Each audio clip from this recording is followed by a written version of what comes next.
अस्सलाम वालेकुम नाज़रीन, मैं हूं आपका होस्ट सलीम बिन मोहम्मद रफ़ी और यह है मेरी यूट्यूब चैनल।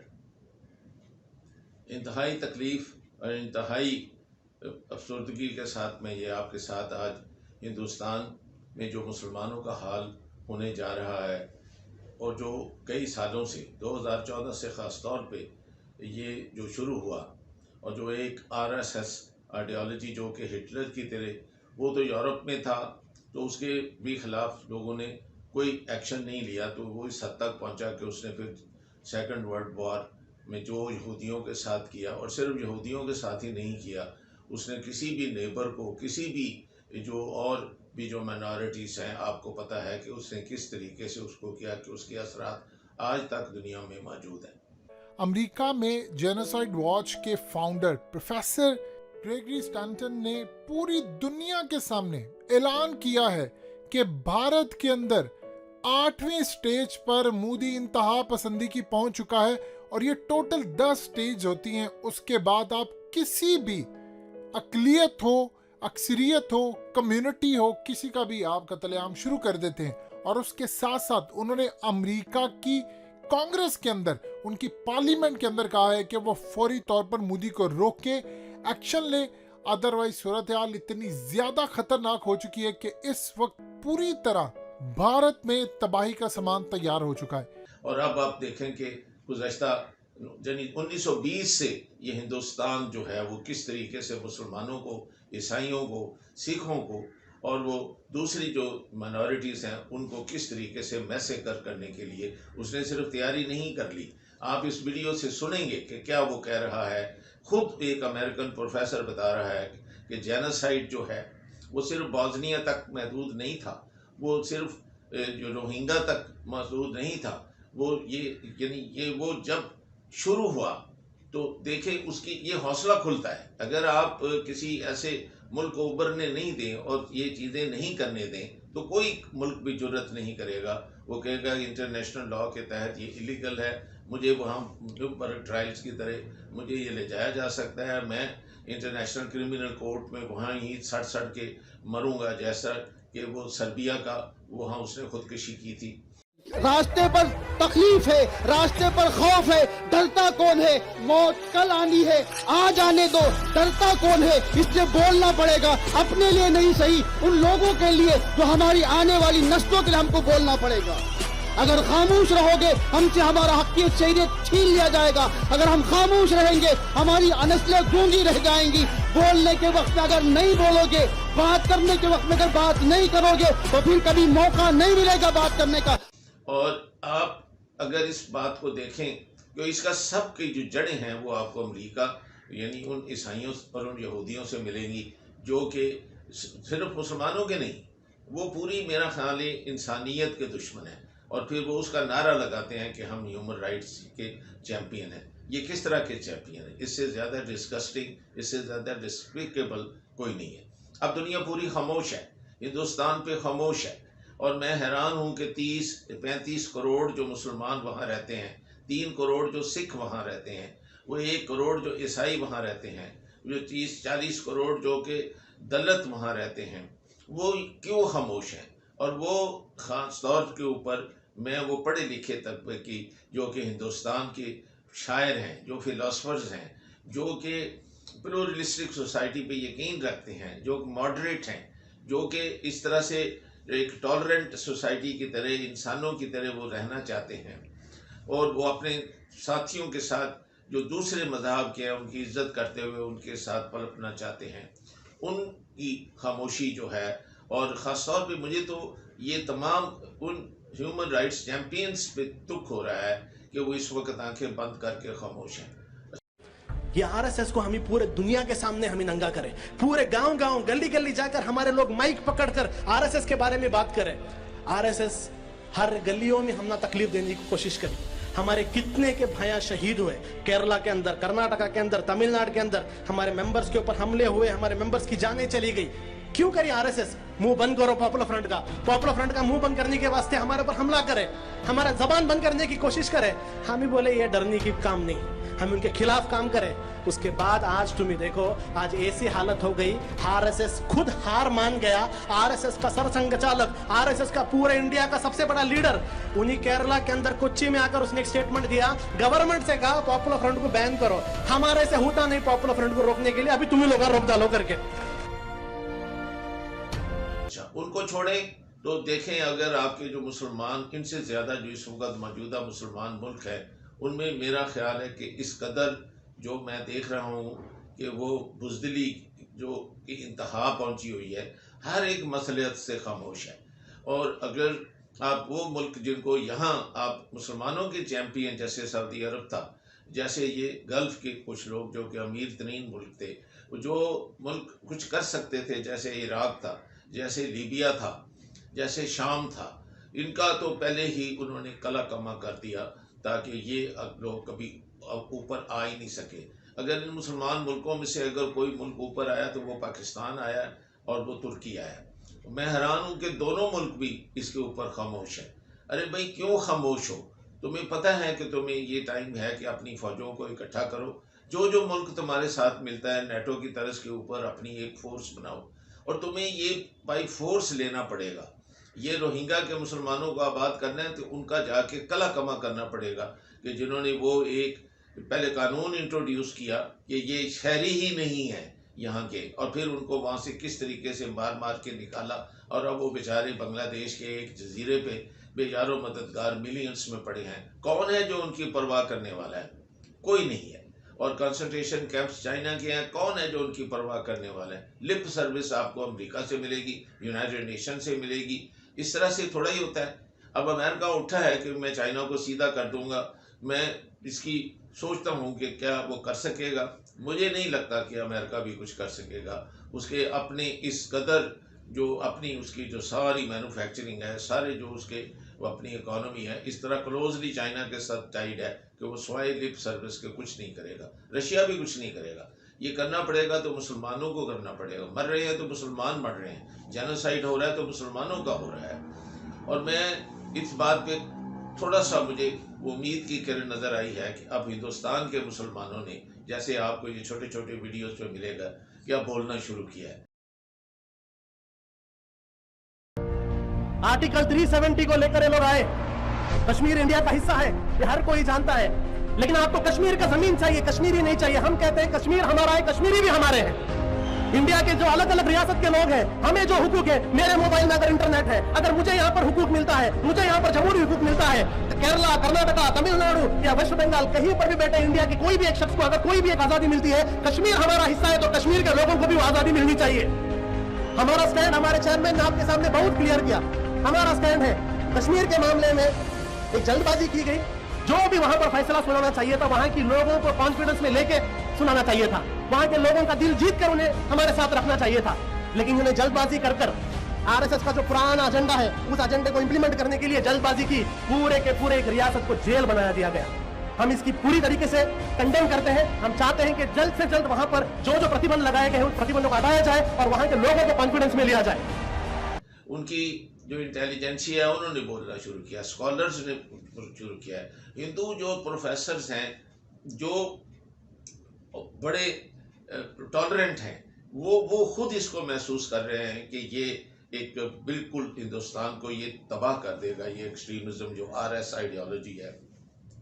2002 में इस बंदे ने साबित कर दिया कि ये एक एशियन हिटलर है, ये एक क्रिमिनल है, और आपने उसको 8 साल के लिए जो हिंदुस्तान पे मुसल्लत किया है, ये 800 साल इंडिया को पीछे ले गया है। और मुझे ये बताइए कि वो अगर इतने, यानी अगर 35 करोड़ मुसलमान हैं और 5 करोड़ सिख हैं और 1 करोड़ जो हैं वो ईसाई हैं, और 35 या 40 करोड़ जो हैं दलित हैं, इतनी बड़ी आबादी को जो निकाल दें, और अगर टॉलरेंट हिंदूज़ को निकालें, तो ये जो आरएसएस आइडियोलॉजी वाले हैं, ये एक कोई 30 करोड़ से ज़्यादा इनकी, यानी उन एक्सट्रीमिस्ट हिंदुओं की नहीं होगी। लेकिन भाइयों, बाद में ये 5 साल के बाद जब इलेक्शन हुआ, 2019 का इलेक्शन, उसमें 2 करोड़ रोजगारी, 15 लाख, कुछ बात नहीं करे ये लोग, क्योंकि उनको मालूम था हम पक्का जीतने वाले हैं, हम पक्का जीतने वाले हैं। और जैसा पुलवामा में जो हमला हो गया, होने के बाद इनको ये मालूम हो गया कि हम 100% जीतने वाले हैं। उसके बाद ये लोग क्या किए? उसके बाद ये लोग क्या किए, बीजेपी के एमपीज, बीजेपी के लीडर्स आकर इलेक्शन कैंपेन क्या बोलकर इलेक्शन कैंप किए। कर्नाटक का एक एमपी सिरसी इलाके का, वो आकर बोला था ये इलेक्शन नहीं है, ಇದು ಒಂದು धर्म युद्ध, ये धर्म का युद्ध है। ये कहां भी बोलता है ये?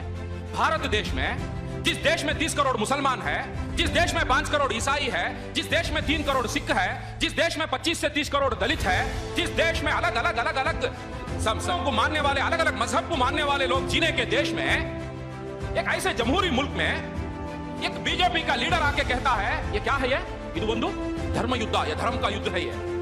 लेकिन उसमें इस तरह नासूर जैसे योगी जैसा पैदा हुआ है, जैसे वो संत पैदा हुए हैं जो कि ओपनली तकरीरें कर रहे हैं कि जी हमें 31 दिसंबर तक कोई मुसलमान और कोई यहाँ हमने ईसाई नहीं रहने देना, इनको सबको उठो, तलवारें निकालो, वर्जिशें करो और इनको मार दो, जहाँ जहाँ वो अकेले मिले इनको तुम ख़त्म कर दो।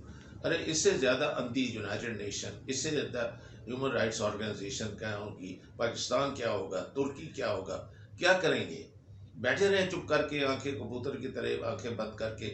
यहाँ तो चलो गुजार लोगे अपनी ज़िंदगी कि मसलियत है कि जी हम उन पर हमला करेंगे तो वो ये कर देंगे, वो कर देंगे। अगर ये सारी कौमें तुम्हारी तरह बुज़दिल यही सोचती रहती तो सोचो कि कभी यरूशलेम आज़ाद होता, जो कभी नहीं होता।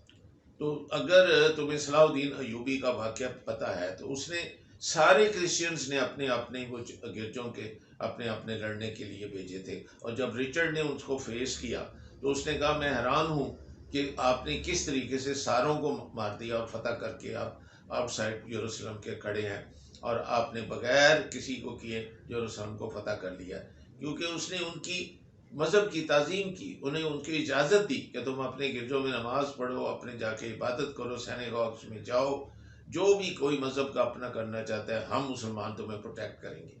खुद आरएसएस के लोग सोच लेकर हैं ये छोले करके सो मुसलमानों को हम लोग जगा के गलती किए, अभी उनको मालूम हो रहा है, अब उनको अक्ल आ रहा है। ये लोग समझे मुसलमानों को लिंचिंग में डराए, मुसलमानों को बम ब्लास्ट में डराए, मुसलमानों को दंगे फसादात करके डराए। क्या क्या नहीं हुआ इंडिया में, क्या क्या नहीं हुआ। ये देश गुजरात देखा, ये देश बाबरी मस्जिद देखा, ये देश बंबई का गड़बे देखा, ये देश सब कुछ देखा, सब कुछ देखा।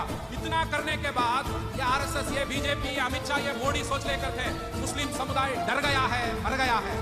मगर जब ये सिटीजनशिप का कानून बनाने के बाद 2 महीने से जिस तरीके से पुलिस के लाठियां, दिल्ली में पुलिस की लाठियां गोलियां, यूपी की पुलिस की लाठी गोली, मंगलूर में पुलिस गोली, सब चीज फेस करने के बावजूद भी हम डरने के लिए तैयार नहीं, मगर मरने के लिए तैयार है। ये बिल्कुल उलट है। तो अगर आप लोगों ने इस नरेंद्र मोदी एक दीवाने हिटलर को नहीं रोका तो आपके ये बिल्कुल हमसाए में ये खून की नदियां बहने वाली हैं। उठो, मैं ये तुम्हें नहीं सिर्फ कह रहा, मैं सारे मुसलमानों को कह रहा हूँ। और लीडरशिप देखिए सारे नहीं कर सकते। तुम्हारे पास न्यूक्लियर फैसिलिटी है, तुम्हारे पास अच्छे पायलट हैं, तुम्हारे पास एक ऑर्गेनाइज्ड और एक डिसिप्लिन आर्मी है, तुर्की के पास भी है। अरे तुम दोनों ही अगर मिल जाओ तो इंडोनेशिया और मलेशिया, मैं आपको यकीन दिलाता हूँ आपके साथ मिल जाएगा।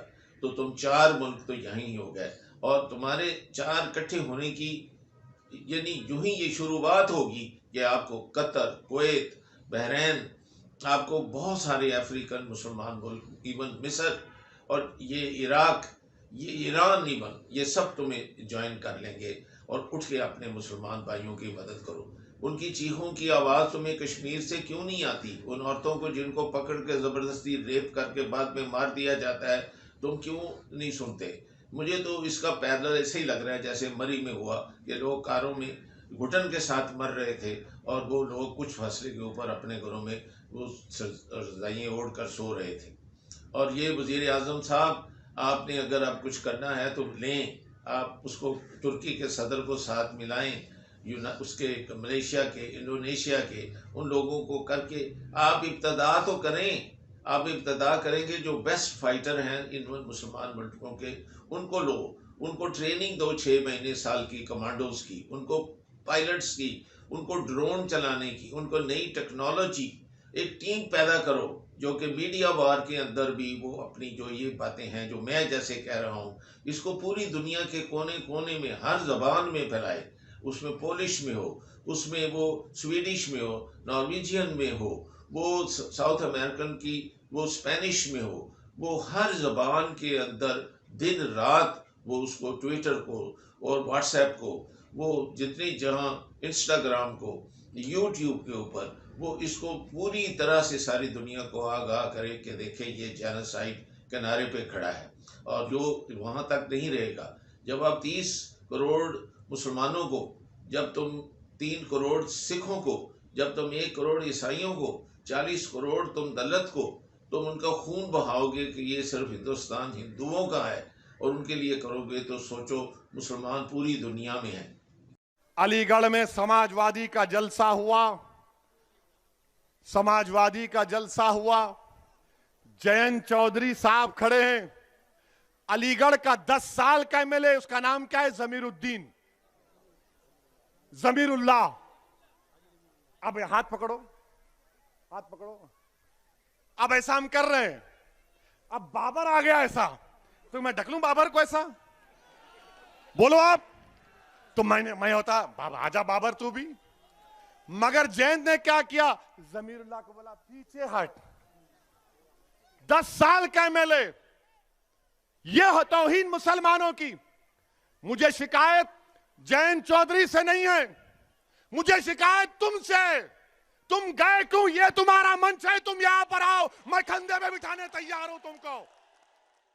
क्रिश्चियन सारी दुनिया में है, क्या वो रिएक्ट करके बदला नहीं लेंगे? उनको जिस गली गली में, चाहे वो न्यूयॉर्क हो, चाहे वो बॉस्टन हो, चाहे वो लंदन हो, चाहे वो ऑस्लो हो, चाहे वो स्टॉकहोम हो, कहीं भी वो उनको मिलेगा, वो हिंदू मिलेगा तो वो उसका गला काट देंगे। वो आप पूरी दुनिया का अमन जो है तबाह बर्बाद कर देंगे। फिर तुम्हारी इकॉनमी, फिर तुम्हारा सुकून, फिर तुम्हारी सड़कें, फिर तुम्हारा पार्क, फिर तुम्हारी अय्याशियाँ, फिर तुम्हारा ये जो आराम है वो कहाँ जाएगा? तो उठो, उठो और इसके लिए कुछ करो। इन अल्फाज के साथ मैंने जो सपोर्टिंग आपको वीडियोस दिखाए हैं, इसमें कोई शक नहीं रह जाता कि इतना बड़ा स्कॉलर आपको बता रहा है कि 10 में से 8 स्टेजें जो हैं जेनोसाइड की वो पूरी हो चुकी हैं। और अब ये it is just a matter of time कि किसी भी वक्त ये मैसेकर इंडिया में शुरू हो सकता है। तो आप अगर अब भी नहीं उठेंगे तो फिर जो कैसे वो बड़ा मशहूर शेर है, खुदा ने आज तक उस कौम की हालत नहीं बदली जिसे ना हो शऊर अपने आप को बदलने का। अगर आप भी शऊर ही नहीं है, अगर आपने अपने को बदलना ही नहीं है, तो कोई उठकर कहीं से, ना यूनाइटेड नेशन, ना ह्यूमन राइट ऑर्गेनाइजेशन, ना नेटो, ना यूरोपियन यूनियन, कोई आपकी मदद को नहीं आएगा। आपको खुद उठना पड़ेगा।